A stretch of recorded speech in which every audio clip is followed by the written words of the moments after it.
एक तो मेरा साइकिल यार बड़ा खराब है ना, ये ब्रेक का ना मुड़का है तो मम्मा से रोका यार नाल नाल हम तू पीछे ला जन्ने हैं ਅਸੀਂ अगा ला जन्ने हैं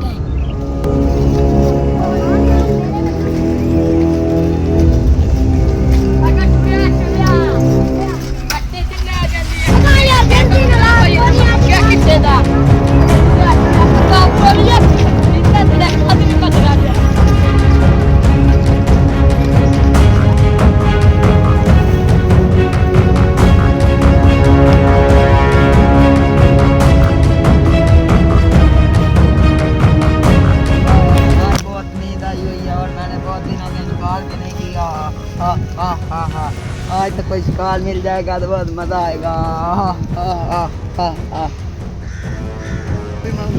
कोई शिकार ढूंढता हूँ। हाय हाय मैं कोई शिकार ढूंढता हूँ। वो बच्चे जा रहे हैं, वो मुझे लगता है कहीं छाए पे खड़े हो गए हैं। आज उसे मैं खाऊंगा और बहुत मजा आएगा।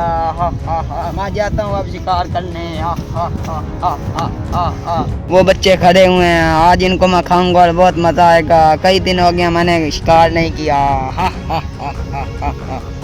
और हाँ यार इतने आया छांत अगे बड़ा पापा तू आए हो आएंगे और हाँ आगे बड़ा पास दो भी थल्ले ले आ जैसा ले ले ये तो साइकिल में मंगी हुई है यार आज दे गया हां ये मुलाकाती ले जानी हां नाले छुट्टियां भी हो जाएंगी 2-3 दिन चले भाई अंदर स्टैंड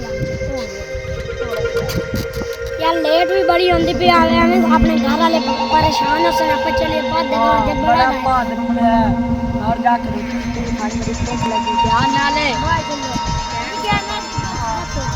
एक तो मेरी साइकिल में पढ़ाई की है ध्यान ना लोड़ा इच्छा